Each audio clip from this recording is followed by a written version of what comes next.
Hello, my friends, and welcome to Tweet Talk TV. This is Circle of Wisdom. My name is Christopher Witecki, and I am joined this week and every week with Christopher OneFeather. Hello, Master OneFeather. And howdy doody. It sounds like there's a herd of people in the background there in the periphery. How cool is that? Yeah, it's digital sound effects. So good to see you. How's your summer ended up for you, sir? You know, it was really one of the best summers I think I've had in 20 years, and in part because of the crises last year in the middle of summer when I literally died, and at that point I had been living a somewhat solitary life up in Wisconsin, and as a result of the craziness, I ended up moving in with my kids. So this summer was spent largely doing family things, and it was really a wonderful summer. That's great to hear. Yeah, last summer I nearly died also. Must have been a Christopher thing. Yeah, well, it seems very popular right now. I think that a lot of us are drawn to those theatrical experiences just for the sake of getting the point across. Yeah, absolutely. Yeah, let's just drive it home. And for those of you who are new, this is Tweet Talk TV. This is our little webcam talk show network of SoulGarden.tv, where we just try to reach out to viewers and get to know them. And you are welcome to join us if you like. Come down to tweettalk.tv. You'll see that we have a chat room on the right side, and you can click on that chat room and join the conversation if you have a webcam and a Google Plus account. If you don't, just chat along with us, and we'll be saying hi. Also, I'm happy to announce one of our viewers and a talk show host of one of our Tweet Talk shows, Alexis Ann Moore, is joining us. Hi, Alexis. Ooh, that's loud. Hello. Those sound effects have gotten louder. Hi. Woo! Hey, it's me. Welcome. So, Master OneFeather, we are into the sun in Virgo. In fact, today is step 11, which is the natural number for Virgo, so we're kind of at full Virgo. And really this year, you and I talked about the fact that there's going to be a new reality coming. What do you mean by that, sir? Well, I think that collectively, and there's a lot of scientific evidence to back this up, but I think collectively we have come to realize that our collective focus is what is in fact generating the life experience that we're having here on planet Earth.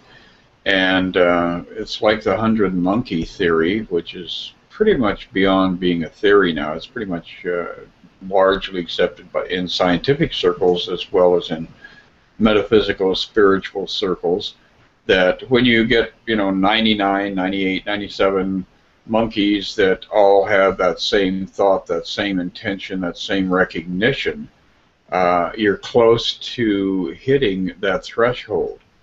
And once the 100th monkey recognizes whatever the particular theme, idea, concept was, all of a sudden it appears rather magically almost in the minds of all the monkeys on the planet.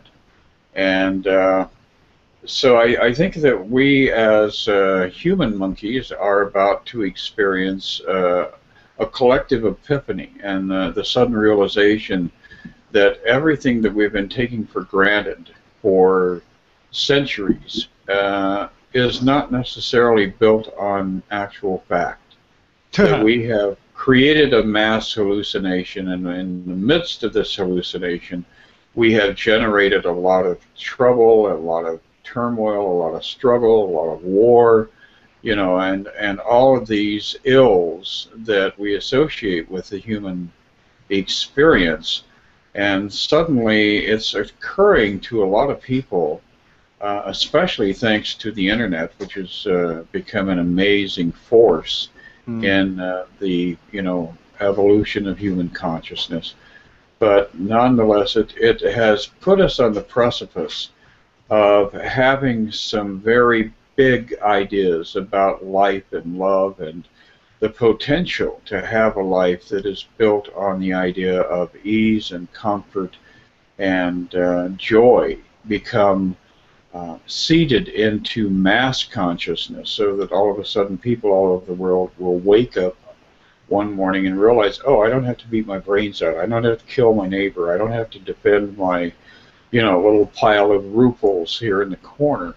There is infinite supply, there is infinite love, there is infinite beauty.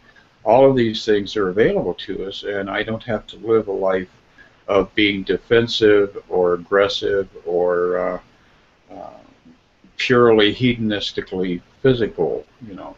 So I think we are on the threshold of something that is going to emerge, and it's going to be pretty astonishing. You think it'll be worldwide? I mean, when you because I'll say that what you're describing is kind of what I'm going through privately. I mean, I'm literally at a point where I'm like, why do I even care about anything? I mean, any of the things that we're told to care about. I don't care about taxes. I don't care about ISIS. I don't care about any of these things. I really am only at a point now where I want to have a quality life, and I'm kind of wondering where that can be. It doesn't seem like anyone else is on board this vision you're talking about. I think you're the only person I know that's talked about it so far. Well, I think that there are a lot of people who are very subtly engaged in this line of thought. Perhaps they haven't come to that point, pardon me here, where they are actually, engaged in communication about it, or where they figured out how to implement it. But I think that in actual fact, I think that there's a huge community of people out there, and I think that the internet, as I mentioned before, especially places, you know, in social media like YouTube, Facebook, SoundCloud, all of those vehicles, are a contact point where we are starting to open our consciousness, open our thoughts to these ideas, and also open our hearts and our minds and our mouths to discussing these concepts. So I think it is happening. I think it's just like everything else. It takes a while for the seed to develop, you know, that initial gestation and put out the little feelers, the little tendrils that become roots, and then all of a sudden it thrusts itself above the earth. So we are at that point. It's just that, you know, this probably has occurred in the past, but we didn't have the resources to make it a fully global phenomenon. And now I think we're finally given all the different resources necessary to make this a planetary experience. When did it last happen, Master OneFeather? When God destroyed Sodom and Gomorrah? When exactly would you think the last time was we had an awakening on this? Oh. Well, pardon me. Close the door. Quite all right. No worries. And Alexis, you can chime in. You're from Texas. Are you seeing any awakening happening out there in Texas? Well, you know, my take on it is I definitely have an energy, frequency, physics, quantum physics take on all of this as well. And I teach children. I teach this to children in my enrichment after-school program. And I've noticed that the kids are completely open to it. I'm able to teach energy, teach all of this, how it feels inside, how to even know that you can have a higher frequency and how to maintain it and how to choose that. And the kids are very open to it because to them it makes sense. And to all of us it really makes sense on a cellular level. Like, we know that this is important. We know that what we've been doing and the way we've been doing is wrong. We can feel it in our body. But not talking about it, you know, we don't have a lot of people talking about it, like you just said, Christopher. So when you put it into words, it's like taking this feeling you haven't been able to name and making it concrete, where you can say, yes, that's exactly what I've been feeling. And so now we start talking about it, and then I think it'll be kind of like marijuana laws in the United States, where, you know, they see one group of people that have figured it out, and then another group, and they're like, hey, those people are figuring it out. What are they doing? And maybe it'll catch on like that. Actually, one could argue that it is the marijuana laws that is pushing the shift in consciousness. Possibly. You had a generation of drinkers, and you have a generation of pot smokers. Master OneFeather, do you see, I know that you're a visionary, you're always ahead of the time, but where are you seeing this in your life or in Wisconsin, this shift? Any kind of real simple area in front of you? Or? Yeah, now I'm no longer in Wisconsin. I'm down in Chicago, which is a very dynamic city, and very much a resource for a multitude of things. But And I will concur, Alexis. I think that you're spot on with a generational phenomenon. I'm watching 3 and 4 and 5-year-olds who are literally almost completely enlightened. I'm watching 15-year-olds who've got the idea and are talking about it. They just don't know. They haven't created a vocabulary yet where they can discuss this. And I'm seeing the 25 and 20, 26 and 28-year-olds who, again, are stepping into it, but they haven't fully brought it forward in their consciousness.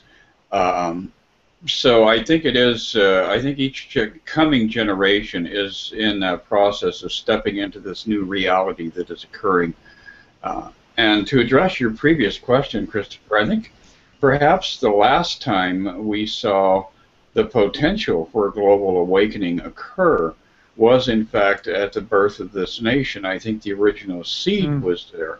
Well, you know, and then unfortunately the human dynamic of how things have to work kicked in. So there were all the travesties with the Native Americans, and there was, you know, that first 50 years of struggle. Then we began to see the emergence of the theosophists and the metaphysicians. There was a whole blossoming of metaphysical thought and of a new paradigm for spirituality. And those phenomena led us to Christian Science, you know, a multitude of other realizations that the mind is in fact the thing that is generating the physical experience. And all of a sudden people are talking about healing not through manipulating the body, but by changing your mind about the body. And then ultimately it's led us up to the point where A Course in Miracles occurred back in the 1960s. And when you go back and read about how the Course came into being, it was really a miraculous phenomenon where that particular piece of literature came in and seems to have had a tremendous impact in a very subtle way on everything that's going on in this thread of awakening. And then finally now we have the internet, which is, of course, seeding it into areas of the world that we would not normally have access to. So it's pretty astonishing. You know, you go to China and people are talking about metaphysics and spirituality because they've had that dialogue, they've had that introduction through Facebook and through YouTube and whatever. So it really has grown into more than just an idea. Now it is starting to actually become a physical experience. That's very interesting. I think I don't disagree with you whatsoever, although I would say it's hard for me to see it. I see everything you're saying. For instance, you know, as an astrologer and as a light worker, you know, I'll be at a very boring party where everyone will be talking about the very same boring politics, and everything on the surface seems very boring. But as soon as you bring up something spiritual or interesting or metaphysical, then all these people have closet opinions. It seems like these things are still very closeted, and I haven't quite seen this new thinking affect policy or affect our governing of ourselves. But I definitely see it spreading. I mean, I've been seeing it spreading ever since the Mayan shift. You know, at least the ideas. Do you see it formalizing in any organizations or movements yet? I mean... You know, I think that that's the nature of the beast. I don't really see it becoming organizational. I think that it is a very personal next step into that next reality. So the idea of creating something that is an organization will leave the back door open, so to speak. And we've seen this happen over and over again. The organized church, even though it's still a repository for a lot of very profound esoteric wisdom, it nonetheless has taken a lot of the themes and the concepts and literally polluted them and used you know, a higher consciousness for very low and mundane goals. And we see that with government, you know, the noble thought, the noble ideal in government. As soon as the organization gets created I think what happens is that the organization becomes invested in keeping itself alive, and then it, discovers the idea of growth, and then it discovers, in association to that, the idea of conquest, and so you have all these steps that literally diminish the core concept until the core concept is completely lost. So I see, the peripheral little groups popping up here and there and here and there, but I don't get a strong sense that it is going to come through an organized movement. I think it's going to be dialogue like this and interaction with individuals. I had a new friend I made over the weekend, and he is a kid who's 25 years old and really was feeling abandoned in this world simply because he didn't have people to talk to about things of this nature. And we had that contact point, and all of a sudden he had complete validation of all of these ideas that were floating around in the back of his mind. And I think that that's the way this whole process is going to continue to unfold. I don't think it's going to be through the old paradigm. I think that's the whole point, is that everything is happening in a new way.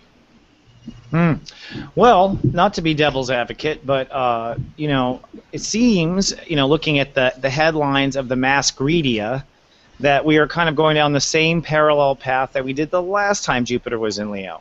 Now, instead of Bin Laden, we have this new invention, ISIS, and new forms of terrorism, and new reasons to go off and fight the old wars. So, do you believe that we're going to, like the Apocalypse or Bible mentions, divide into different kind of societies? One that plays this old war paradigm and Monsanto and all the poisoning going on with corporations, and another group of people that just wander off in the desert and live happy?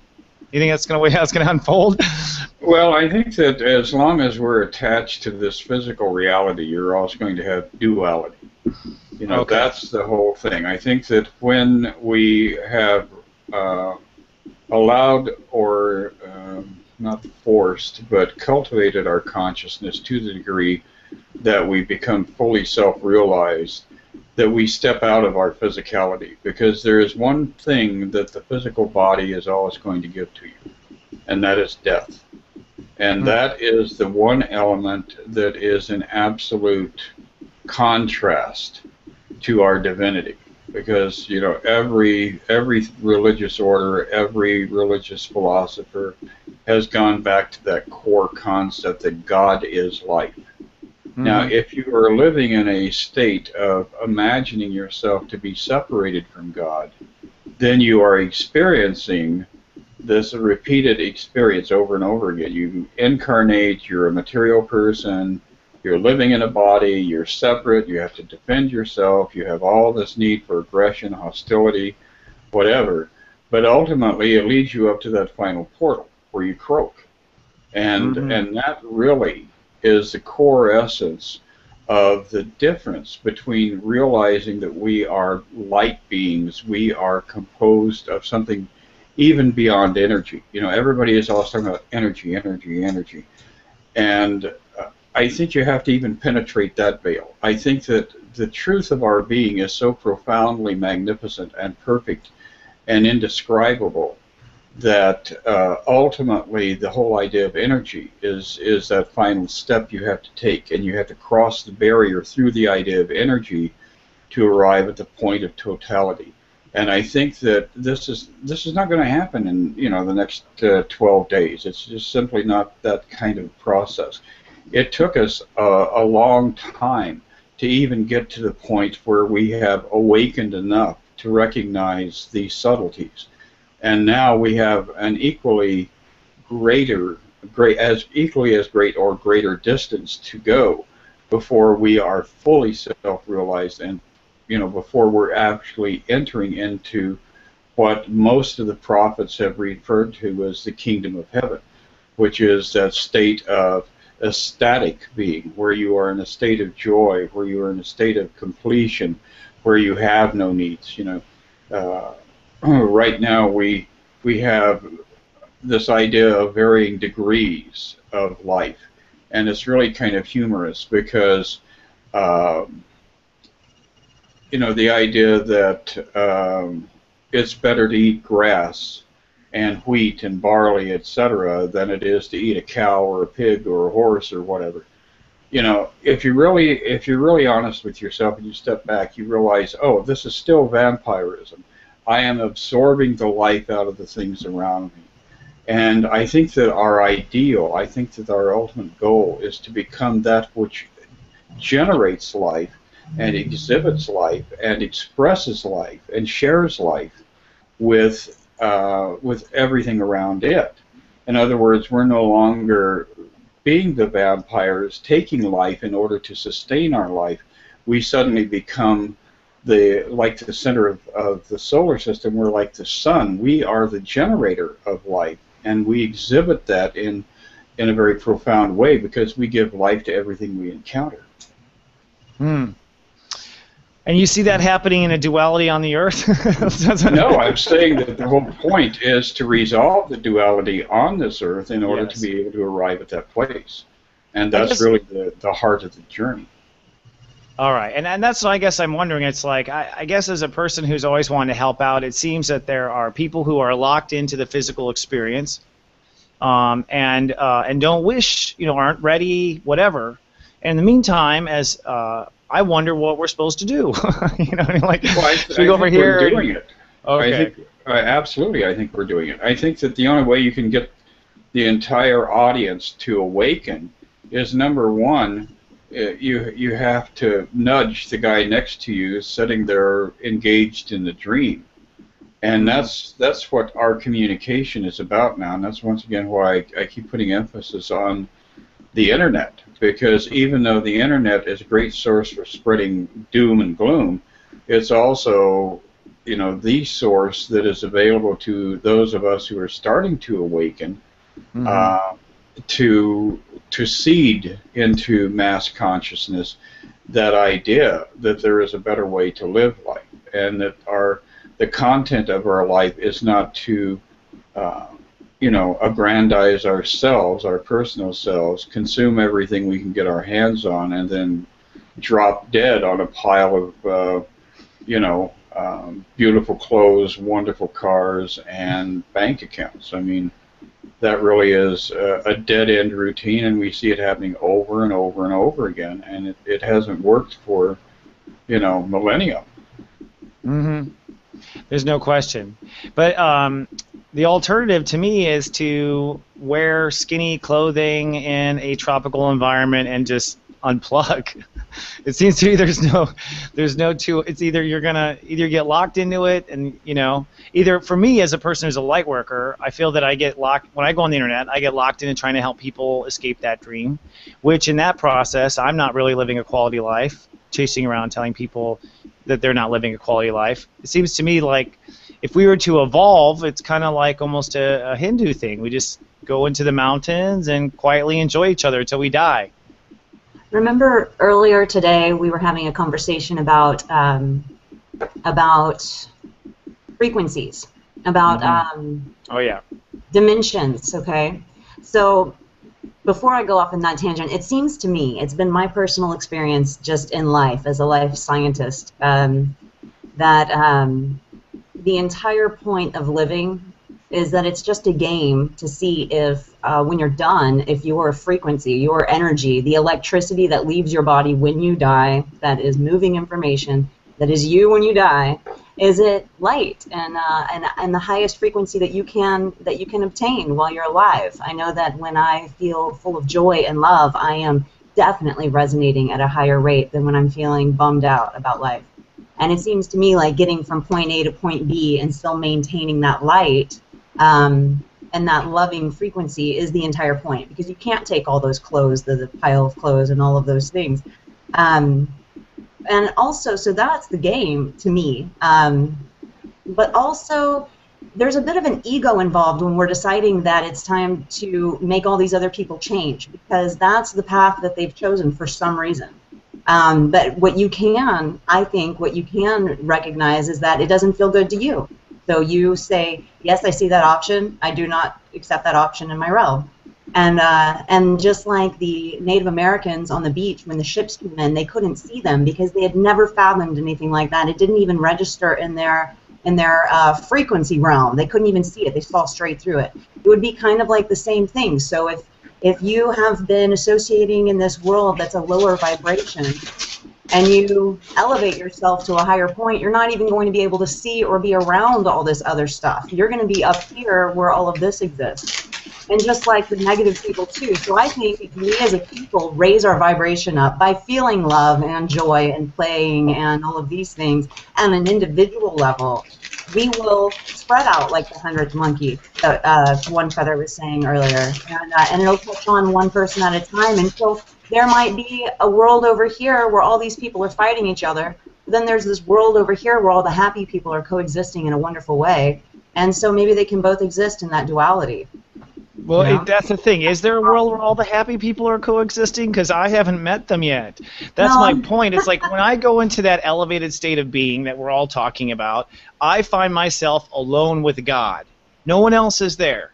No one else is ever in the happy state with me. Even when I go to Disneyland and I'm happy, there's still people there pissed off who aren't part of the game. And for me, it's not that I want to change the way anyone thinks, but I am on this gigantic volleyball court called Earth, and I'm kind of like, hey guys, why don't we do something fun while we're here? That's my suggestion, but it doesn't seem like anyone wants to. So it seems like if we're gonna, I don't know where we're going with this, but it's like, okay, if we're gonna enlighten ourselves, it pretty much means that we're in the mountains meditating by ourselves. Well, you know, not to be a pessimist. I'm just like, where's this light work going? What are we gonna do? You know, go ahead. Well, sir. it's going to wherever it needs to go. You know, that's one of the phenomenon that we associate with the journey. You're also going to have rest stops along the way. You're going to encounter experiences as you're climbing the stairs or as you're crossing the valleys, and I think that really the whole point of being a truly awakened soul is that you have awareness of and compassion for those around you who are still attached to the pain and the sorrow and the hurt. Mm-hmm. But you are not in any way obligated to change them, because you know that your journey is that which is the example. You're the way shower. You're the one who you know, the subtle influence you exert in the journey, in the process, may not register on somebody for 25 incarnations. You know, right. It's not up to you to determine when everybody should awaken and be, you know, a part of this astonishing phenomenon. The reality is that if you are focused on your journey and you are focused on your own perception of the world, and you are constantly fine-tuning and correcting that perception so that you're seeing through the darkness, so that you're seeing the truth behind the veil. You know, if you could see the presence of Jesus or Buddha in Adolf Hitler, then you're getting pretty close to actually awakening. And that really is a significant part of the journey. As we can penetrate the illusion, as we start to see the truth behind all of these phenomena that are occurring, then we actually dissolve the illusion. You know, if you can see the good in a person who is a rotten person and affirm that good and hold that good in your consciousness, then even though you may not in the moment see the witness of that thought, of that understanding that you have of who that person is, it nonetheless has removed a burden or a blockage for them to be able to recognize it within themselves. Because the truth is, all the nasty, mean, rotten people in the world are that way not because they're enlightened. It's obvious. They're that way because they are wounded, and they are wounded to the core. They have so much pain, so much sorrow, that they bury themselves in this veil of darkness, and they become reactionary, and they become bitter, and they become hurtful and aggressive. So, you know, the approach that we use to resolve that is not to turn around and beat the hell out of them with a stick every time they do something. That just makes them worse. That just reinforces that belief that I have been hurt, I am wounded, and so I'm going to get even. But when we can approach them with love and forgiveness, no matter how heinous their crime or how hideous their lifestyle, if we can arrive at that place, then actually we're helping them take that next step out of that darkness. Yeah, I see that. I definitely see that. And while we're doing that, or while one is doing that, holding that love in space, what else are we supposed to do? Go create a community, or whatever you want to do. You know, that's okay. the beauty. I mean, it's. I guess that's my problem. open-ended. I guess that's my problem. It's like I don't know what to do on Earth if a lot of people, if we're waiting for a lot of people to see the light. I guess I'm totally honored. Like I'll love and trust and wait and hold space, but I guess we just wait for everyone to vibrate up and bake some yummy pies. Well, you know, Christopher, you've always had a project. You've always had a goal. You've always tried to attain something, and I think that's really what we're doing here. Jesus, you know, he had a lot of good insight as to how to exist on this realm of consciousness. And one of the things that he encouraged people over and over again to do was to be in this world, but not to be of this world. When you are here on the journey and experiencing it as the observer and pulling yourself back from being passionately caught up in the drama and the travail and the, you know, the ecstasy and the agony, when you get to that place where you can simply observe the physical experience and know that your joy is internal, it's not contingent upon the world around you being joyous. You can walk into, you know, one of the flesh pits of Calcutta, and as Mother Teresa proved over and over again, she carried that joy within her, and she was that expression of joy that actually helped heal a lot of people in the flesh pot, in the sewer. So really, it's, you know, your journey is whatever you want to do. If you want to go and rescue people in India, more power to you. That's fabulous. Do it. If you want to go in and reinvent hemp farming and create a whole new industry, that's fabulous. Go ahead and do it. If you want to build an army and conquer the nation next to you, that's okay too. You know, I mean, it really is recognizing that your truth is the source of your joy, the source of your capacity to heal and share. And when you're tagged into that truth, then you're going to have the noblest and highest life possible. Then your life shifts to the degree that you're no longer struggling with the darker side of life. And that doesn't mean you're going to be rich and famous. That merely means that your life is going to be a source of contentment, simply because, you know, you're not putting your contentment on the attainment of the desires to change things or to manipulate things or to attain things. You're putting your contentment on the fact that you know who you are and you live in that state of self-awareness and self-being. So basically, everyone, from your perspective, it's like everyone is just a tourist here. Everyone's just a tourist. Well, yeah, no one really is a part of Earth or responsible for Earth. Just show up and observe. Show up and observe and have a good time. And no, at the core of all of this, Christopher, the thing that you're failing to acknowledge is that we have created this mess. And the only way we can uncreate this mess is not by fixing it on the material realm, because again, we have, you know, 10,000 years of recorded history where we were trying to fix it and never got fixed. The way we fix it is by recognizing what a dark illusion we had generated, what a dark dream we had created, and then being able to pull ourselves out of that darkness and to see light where there appears to be darkness, to see truth where there is error. You know, so we do have a very profound need to be a participant in the world in the sense that every time we encounter the illusion, we can penetrate the veil and see the underlying truth. That is all happening in the realm of the mind because we created this in the realm of the mind. And that's where it has to be resolved. Yes, I don't disagree. But it's, yeah, I see what you're saying. But yeah, okay, we're off on a weird tangent there. But like for myself, it's like, is there an obligation as a human to share when you know more than someone else? I mean, I don't know if it's about changing people, but for instance, I don't know.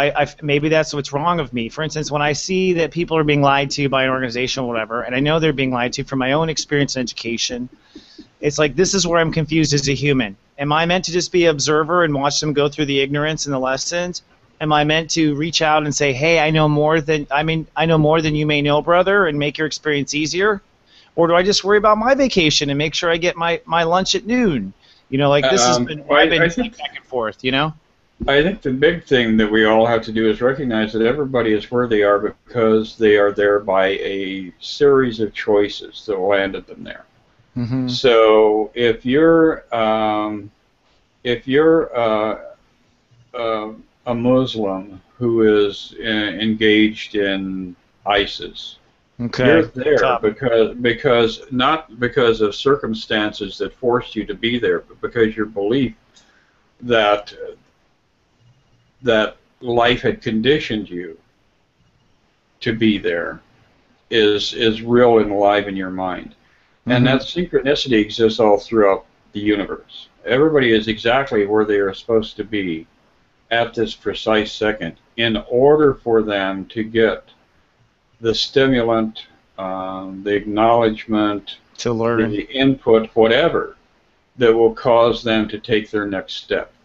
You know, I think this is an integral part of what was built into us at our core.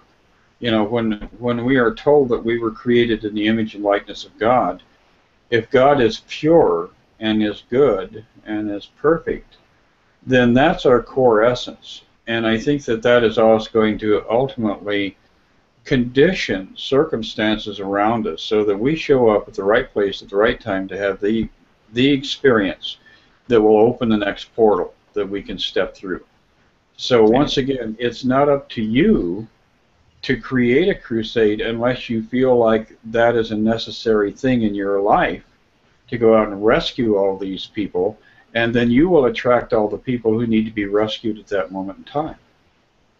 So it's only if you feel personally called. Like, using the ISIS example, it's like, yes, I believe that Arab has joined ISIS, but I also believe that probably a CIA operative created ISIS so that we have an excuse to go to war with Syria. So although they're following their belief, isn't this all a big manifestation of the World Bank and the U.S. government once again? So the question is, do we just let all that drama go down and call it theatrics and observe it, or do we try to prevent humankind from going through the suffering and unnecessary death? I mean, 2 American journalists had their head cut off, whether it was sponsored by the CIA or ISIS. I mean, that's a reality that hurts. But again, you're getting caught up in the drama and believing the drama is real. And well, I'm just seeing people getting killed, and it's like, as humans, but people are going to get killed anyway. If a guy didn't get his head cut off at the age of 34 in Saudi Arabia or wherever, you know, then he stepped out in front of a bus at the age of 37. I mean, the one guaranteed outcome of this realm that we have created collectively is that you're going to die. Nobody gets out of here alive.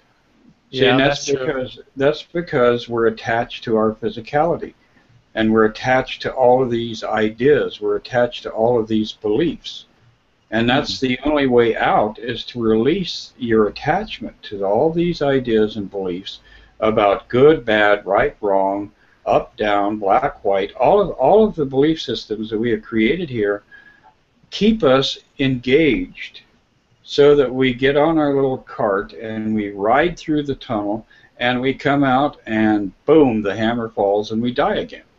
And we do this over and over and over again. How many lifetimes is it going to take before you finally arrive at that point where you say, gee, I'm sick of having the same outcome. You know, I'm tired of dying. I've died by strangulation, I've had death by fire, death by storm, death by pestilence.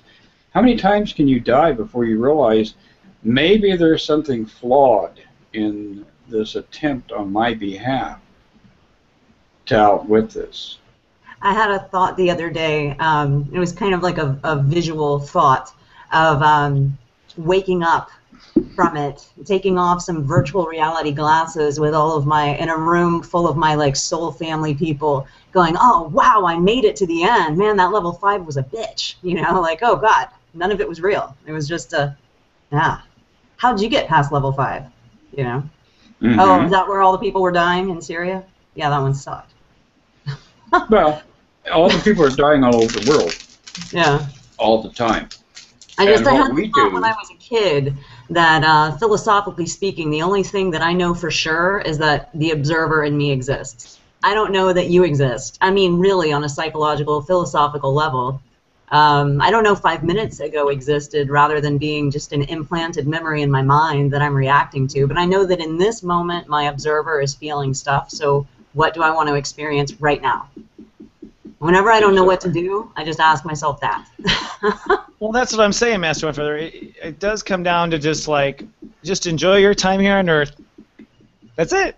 And do what makes you feel loved. And observe. Some people die by fire. Some people die by, being sacrificed to the volcano god. It's all about what vacation you signed up for, huh? Essentially, that's it. But I think, more importantly, as we continue to go through the steps of awakening, there is that beginning of the awareness that if this is in fact a dream, then who is the dreamer? And when you look at the dreams you have at night, all of the participants are you. Yeah. All the different faces showing up, all the adventures that are occurring, it's you in multiple manifestations. And that really is the truth of this world. When you think, oh, this poor guy, died a horrible death, well, that was you. You just died a horrible death in that part of the dream. So the reality is getting into the real depth of realization that there's only one life here. And that life is expressing itself in infinitude. And it just goes on in infinitude. It's beyond dimensions. It's beyond this linear vision of in 1878 I was this and in 1972 I was that. The truth of it is all of the history of humankind and all of the history of evolution of the planet is your life that has gone through all of these different permutations. Now, in many ways it's a grand vision. I mean, there's a lot of beauty that has been expressed here. But ultimately, what is the essence of that beauty? It is a screen to keep us away from the realization that the only way out of here is to die, and that we're going to go back and re-experience death over and over and over again. So we have to get to that next level where our common dream, our shared dream, that the one within us is having, is a dream of union and peace and harmony. And the only way that's going to be experienced is in that return to the essence that generated us, that created us. So, you're saying only when we die do we desire peace? Is that what you're saying? When we're no, dying? I'm saying that only when we connect with Source, with divinity, with that which we call God, although I'm not real comfortable with the God word, or universe word or any other word. I think that the great mystery is probably the closest, the way I comprehend things, that I would identify it. Because it is such an abstract realm. When we contemplate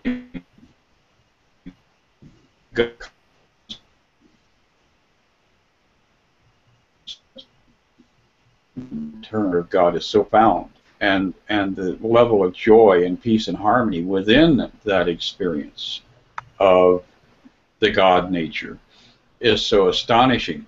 And anybody who has actually had that true experience of connectivity will come out of that with that incapacity to describe what has happened to them. Because I can remember the first time I had that contact experience, and that was back in 1971, and it propelled me off into an entirely different vision of what life was all about for me for the rest of my life.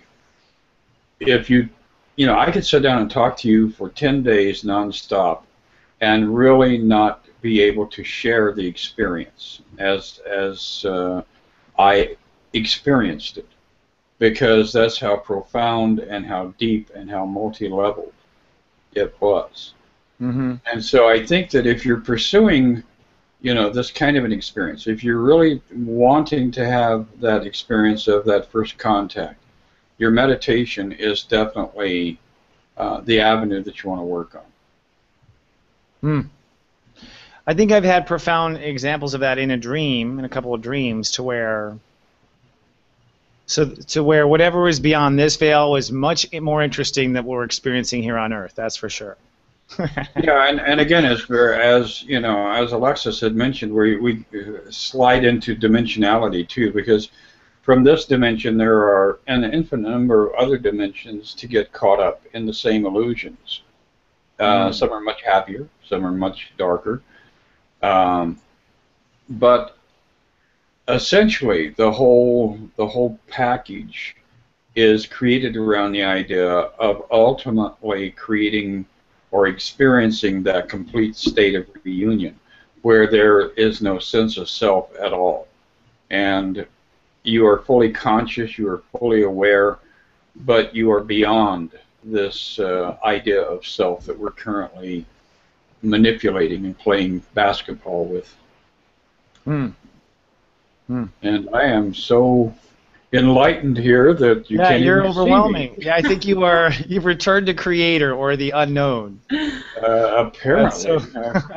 The light is shining bright through you, sir. Well, it's funny. This is definitely the kind of talk I would expect to have with the Sun opposing Neptune, which is what we're experiencing right now. Literally, reality versus God, and Neptune in Pisces right now is a purebred dose of God. But when the Sun's in Virgo, you're getting the black and whites of fantasy and reality, and that's kind of what I've been experiencing. There's been moments in the last few days it didn't seem like life was real, and it's been really, really kind of out there.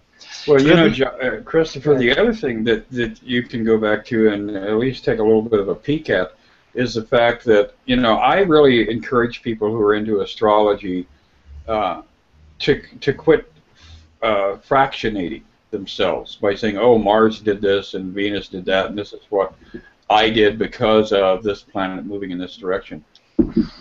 I think that if you just look at the sun and the moon, you're getting that core experience of conscious mind and unconscious mind. And if you really start paying attention, now don't become a slave to this either. You shouldn't be a slave to anything, to any paradigm. Don't be a slave to tarot. Don't be a slave to astrology or the I Ching or anything else. But when you are looking at the passage of the moon in relationship to the sun, you're watching these stress points, high points, and you know that the inner part of who you are is struggling. The moon is the unconscious, and the unconscious is struggling to make itself a part of the conscious experience. It wants to expose itself. We just went through that first quarter moon. The moon's in Sagittarius, the sun's in Virgo. So we have a nice square going on there, and that square is also hitting Neptune in Pisces. So, we've got some action moving around there. And then as the moon moves into Capricorn, which it's just begun to do, we're going to see a nice trine open up. So, really take a look at the core essence of just the flow of this identity that you've created, your persona. Because the physical ego, the body that we use like a little automobile to run around on planet Earth with, is in fact best represented by the movement of the moon in relationship to the sun. Because the ego is expressing it, the emotions are expressing itself through the ego, you think? Right, exactly. Well, and what Alexis and I were talking that before the show too. And Alexis' point was like the ego is kind of like your tonsils. It's is it supposed to be removed just because we don't know what it does? You know what I mean? Like Well, what no, is the right place for ego? What is the right place for ego? Clearly, God wants us to have one. No, I don't think so. Oh, really? I think we invented the ego in order to experience separation from God. I mean, if you are at oneness in spirit, you don't have any sense of personal self because you know, hey, I'm God. We're all God. We're collectively God. So, and you don't know any variations. I don't have a sore foot. I don't have, a hernia. I don't have a bump on my head. I mean, there is that unified experience of perfection, and that is the eternal experience. But within that eternal experience, my observation is that most likely there was a thought of separation. Oh, I want to be, outside the group for a while. I want to go play over here. Well, that created the ego. It was that one idea of a separate state of being. And the flaw within that was that if God is life, to separate from God, what have you got? You've got death. And what is the ego's journey all about? It's death. It's this ongoing adventure toward that final last gasp before you let go of the body. You know what it is, though? I mean, there's some sort of a rush around death. There's a big rush around it. I mean, absolutely. When you drink alcohol, you're killing brain cells and you're getting a rush. When you audio asphyxiate and end up choking yourself, it's because you were going after some sort of a rush by playing with death. It seems like the only time the ego wants to separate from God is for some sort of a rush. Yeah, and the reality is that, in fact, that rush that we're always trying to attain, where we take ourselves to the threshold and then miraculously we survive it. it's all engineered. It's all engineered by our ego. It's like our ego ultimately is much more clever than we consciously are acknowledging, and our ego knows how far to take it. One of the things that I find interesting is I've worked with a lot of clients who first contact, we're talking about suicide. And one of the first things I tell them is that, now if you're actually going to commit suicide, you're not going to have 12 experiences where you were awakened in an ambulance or you were found on the floor by a friend. You're going to kill yourself because that's the power of intention. So all the suicide bullshit that you're engaged in is, in fact, a journey that is a thrill ride. You're in Disney World and you're on the best roller coaster in the park. And it's that great journey. It's that great adventure. So really, don't delude yourself by thinking that, oh, I tried to kill myself, but I never really did it. Because obviously some part of you, some part of the subconscious said, well, we'll take it up to the edge here, but then we're going to drag ourselves back. So ultimately it's the same journey over and over again. You are the one who is in control of your life, and you are the one who is creating your experiences. And ultimately, if you go through this world blaming others and blaming circumstances and blaming chance, you're just going to fumble around. You're going to be rolling around on the ground in a state of ongoing self-pity and accomplish very little. Yeah, that's totally true. Unless your point is to build a cozy cocoon of crap around yourself. I know a lot of people who enjoy doing that, and they feel so, absolutely. They feel so secure in their cocoon of bullshit. But ultimately, at some point, they will recognize what's actually happening. And I think that's when they withdraw with a certain level of revulsion, when it's like suddenly you realize, oh my God, what am I doing? And why am I doing it again and again and again? And then all of a sudden there is this ascension step. So, this takes us back to the theme that we were initially communicating about, which is, what do we do while we're here? We do whatever it is that we're doing. You just play yourself. That's what it all is. It's just all mental masturbation, and is whether you are blaming other people, you're really just mentally masturbating. If you're not, you're mentally masturbating. It doesn't really matter. It's it doesn't really matter. It's all in your head. Christopher. What? I am teaching children how to fall in love with themselves on a quantum level. Like I'm teaching kids something that I think is just brilliant and awesome, and it's my most favorite thing in the whole world to do. That's why I do it. That's how I was able to develop it, is because it's my favorite thing to do, and so I keep doing it until it's become this program. And I'm teaching these kids how to fall in love with themselves, so it's making the world a more beautiful place, but I'm doing it, and I'm doing it with so much energy because it's what makes me happy. My inner child, my ego, my observer, it found something that makes her really, really happy and joyful, and I keep doing it. And so if we do that and show other people it's possible and teach other people that want to know, that come to us, how to do that for themselves, that's, I think, how we'll clean up everything, is just like quit worrying and just do what makes you really happy. Exactly. Absolutely. The minute you stop trying to strategize, trying to create an organization, trying to create a plan, you know, it's like all of the people who are mobilizing to save this and save that, all they're doing is just setting themselves up for another wall to slam into. But if you are organizing yourself to approach your own divinity and to embrace yourself lovingly, everybody in your circle is going to watch you going through the journey, and ultimately they will not only encourage you, but they will get on board and probably join you in the adventure. So basically, just go off in the corner and make your own sandcastle. Some people might show up. That's and basically it. If they don't, be satisfied with the joy that you're experiencing in the moment. Well, that's the whole thing. I guess my own confusion was, I don't know. I mean, it's some deep thinking. Something in my heart felt like I should include everyone. And so my heart always has. But now, really, every time I include people, people just stomp on my sandcastle and stuff. So I think you're right. You just go over and build your own sandcastle. If someone wants to join you, they will. If not, enjoy your sandcastle.